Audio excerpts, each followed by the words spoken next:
नमस्कार, मैं अंकित आप सभी का DSSB पाठशाला पर स्वागत करता हूं। और जैसा कि आप सभी जानते हैं हमारे संस्थान के द्वारा या मैं कहूं हमारे इस प्लेटफॉर्म पर आप सभी के लिए जो है वो DSSB का जो फ्री ऑफ कॉस्ट जो कोर्स होने वाला है या जो प्रैक्टिस बैच होने वाला है वो स्टार्ट करा जा रहा है। और उसी की श्रृंखला में जो है वो हम आपके सामने हर एक सब्जेक्ट का जो डिटेल्ड सिलेबस है वो आपके सामने रख रहे हैं। और कहीं ना कहीं जो हमारे सिलेबस का आधार होगा यानी कि जो ये हमारा डिटेल्ड सिलेबस है ये आपके जितने भी प्रीवियस ईयर के क्वेश्चंस जो आपके पेपर हुए हैं, जो प्रीवियस ईयर एग्जाम्स हैं उसके बिहाफ पर जो है वो आपके लिए ये जो सिलेबस है वो तैयार करा गया है। आप जानते ही हैं जो DSSB है वो टीचिंग और नॉन टीचिंग दोनों ही जो है वो एग्जाम कंडक्ट करवाता है। आप जानते हैं टीचिंग के अंदर आपके प्राइमरी टीचर हैं यानी कि PRT है, TGT है, PGT है। इसके अलावा नॉन टीचिंग के अंदर आपके वार्डन है ना, मैट्रन है, दास ग्रेड 2 है, दास ग्रेड 4 है। उन सभी के जो एग्जाम्स हैं वो इसके अंदर आते हैं। और उन्हीं सब के बिहाफ पर जैसा कि आप जानते हैं पिछले साल तक जो है वो 40 नंबर की जो हिंदी की वेटेज है वो आपकी रहा करती थी आउट ऑफ 200, यानी कि 200 का जो आपका एग्जाम होता था उसमें से 40 मार्क्स की हिंदी आया करती थी। परंतु अभी जो है इसको हिंदी को 35 मार्क्स का करा गया है, क्योंकि आप जानते हैं हर एक सब्जेक्ट की वेटेज को जो 5 मार्क्स हैं वो कम करेगा क्योंकि उसके अंदर कंप्यूटर ऐड हुआ है। और वहीं अगर मैं बात करूं जो टीचिंग के एग्जाम्स हुआ करते थे उसका जो आपका पार्ट ए होता है, देखिए कोई भी एग्जाम जो टीचिंग का है वो आपके दो पार्ट्स के अंदर होता है। एक सब्जेक्ट स्पेसिफिक होता है यानी कि जो आपके जिस सब्जेक्ट के आप टीचर बनने जा रहे हैं उससे संबंधित है। जैसे प्राइमरी टीचर के अंदर जो आपका पार्ट बी होता है या पार्ट 2 जिसको हम बोलते हैं वो साइकोलॉजी का होता है। और पार्ट 1 जो है उसके अंदर आपके सभी सब्जेक्ट जो है वो 20-20 मार्क्स के आते हैं। तो हिंदी भी टीचिंग मार्क्स के अंदर टीचिंग के अंदर जो है वो आपकी 20 मार्क्स में काउंट होती है। पर आप यहाँ ये बात ध्यान रखेंगे कि कहीं ना कहीं मार्क्स जो हैं इसके वो बहुत ज्यादा हैं। हिंदी अपने आप में बहुत अच्छी खासी वेटेज रखती है। अब बात आती है, कई लोग यहाँ कईयों के विचार रहते हैं कि भाई हिंदी बहुत सरल होती है, परंतु सरल वो जब तक है जब तक आप एक टारगेट, एक तरीके से मैं कहूँ सब्जेक्ट को टारगेट रखेंगे, है ना। अगर आप अच्छे या बेहतरीन तरीके से जो है वो इसकी तैयारी करते हैं, हालांकि नॉर्मल अगर मैं बात करूं तो 20 में से साधारण तौर पर भी बच्चे आराम से 12 से 13 मार्क्स जो हैं वो कम अध्ययन के बावजूद भी जो है वो इसके अंदर ले आते हैं। वहीं अगर मैं बात करूं 35 या 40 की जो अब तक रहा करता था तो उसमें से आराम से अराउंड 25 to 30 के अराउंड जो है वो आपके मार्क्स आ जाया करते थे।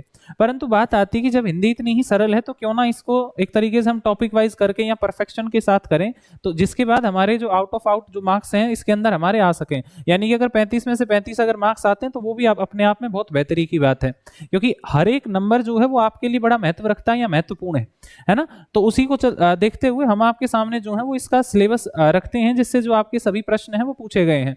आप जो है वो इसको चेक भी कर सकते हैं कि देखिए आप जो प्रीवियस ईयर उठाइए, मान लीजिए आपने 2022 का जो है वो कोई एग्जाम उठा लिया, मान लीजिए LDC का लिया है, जो आप उसके अंदर हिंदी देखोगे तो वो कहीं ना कहीं जितने भी उसके अंदर क्वेश्चन आए हैं हिंदी के जो 40 क्वेश्चन हैं वो इन्हीं सभी आपके टॉपिक्स के अंदर से जो है वो दिए गए हैं। आप जो है वो इसका स्क्रीनशॉट ले सकते हैं ताकि आपके पास ये रहे। और हमारा जो एक तरीके से कि आपका प्रैक्टिस बैच रहेगा वो बिल्कुल टॉपिक वाइज जैसे टॉपिक दिए गए हैं उसके अकॉर्डिंग ही आपको प्रैक्टिस करवाई जाएगी। तो सबसे पहले अगर मैं बात करूं कि भाई आखिर जो है वो हिंदी में टॉपिक आए कहां से, देखो अगर मैं हिंदी को बांटना चाहूं यहाँ पे तो मैं दो भागों में बांट सकता हूं। एक तो जो हमारा ग्रामर होता है यानी कि जो व्याकरण है, और दूसरा होता है हमारा शब्द भंडार, है ना, जिसको हम वकैब नॉर्मल हम कह सकते हैं। तो यहाँ पर दो भागों में इसको बांटा जाता है। तो लगभग व्याकरण के इसके अंदर 11 जो टॉपिक हैं वो व्याकरण के हैं और बड़े साधारण से हैं। जैसे संधि तक जो है वो है, और यहाँ पर संधि जो है वो बड़ी आसान और सरल सी पूछी जाती है ना। जैसे अगर आप प्रीवियस ईयर एग्जाम देखेंगे तो उसके अंदर एक क्वेश्चन आया संधि का कि भाई अगर किसी शब्द का अंत जो है वो व्यंजन से होता है और अगर जो दूसरा शब्द है उसके साथ उसकी शुरुआत व्यंजन से है तो इन दोनों के बीच में जो संधि होगी वो कौन सी संधि होगी। तो साधारण सी बात है, ये परिभाषा में बताया जाता है कि भाई जब शुरुआत के अंदर दो व्यंजन हो या दो व्यंजनों का मेल होता है तो वो व्यंजन संधि ही होती है। साधारण सी बात है। तो ऐसे प्रश्न जो है वो देखने को मिल जाते हैं हम। तो बहुत सरल से प्रश्न आते हैं परंतु उनकी अंडरस्टैंडिंग हमें रखनी पड़ती है। कई बार थोड़े से हटके भी क्वेश्चन जो है वो देखने को मिलते हैं। चलिए यहाँ पे अगर मैं बात करूं, देखिए संज्ञा से क्वेश्चन आपको देखने को मिलेगा। साधारण संज्ञा से नहीं पूछा जाता, इसके प्रकारों से क्वेश्चन पूछा जाता है। आपसे पूछेगा कि भाई ये जो 4 ऑप्शन है इसमें से जो है वो भाववाचक संज्ञा कौन सी है अथवा कौन सी नहीं है, या जातिवाचक, इस तरीके से इसके प्रकारों से क्वेश्चन होगा। सर्वनाम के अंदर ज्यादातर पुरुषवाचक सर्वनाम से जो है वो आपके क्वेश्चन जो है पूछे जाते हैं, है ना। तो सर्वनाम से भी क्वेश्चन देखने को मिलते हैं। विशेषण, और इसी के अंदर हम विशेष से पढ़ते हैं तो उसको भी समझना होगा। और विशेषण के जो भेद हैं उनसे प्रश्न इसके अंदर आते हैं आपके। जो क्रिया है, और यहाँ क्रिया जो है वो दो प्रकार की होती है, अर्थ के आधार पर और कर्म के आधार पर, और दोनों ही आधार पर इससे प्रश्न जो है वो बनते हैं। तो ये भी बहुत महत्वपूर्ण टॉपिक है। देखो मैं आपको एक बात कहूं, यहाँ पर मैं आपको ये नहीं बता रहा कि यहाँ पे कौन से टॉपिक बहुत ज्यादा इंपॉर्टेंट है कि आपको ये करने हैं, ऐसा कुछ नहीं है। देखिए हमें जो है वो सारा सिलेबस करना है। वो जमाने गए जब हम कुछ इंपॉर्टेंट टॉपिक्स को करके ही जो है वो मार्क्स ठीक ठाक ले आते थे और हमारा सिलेक्शन हो जाता था, परंतु वर्तमान समय ऐसा नहीं है। आपको जो है वो सभी सब्जेक्ट जो है वो तैयार करने पड़ेंगे, और मतलब हर एक सब्जेक्ट का हर एक टॉपिक जो है वो प्रिपेयर करना पड़ेगा, है ना। जो हमारा संस्थान है वो आपको इस बेहतरी के साथ ये टॉपिक करवाएगा कि आपको जो है वो सारे क्वेश्चन जो है वो आप यहाँ से टैकल कर पाओगे, बड़े आराम से कर पाओगे, है ना।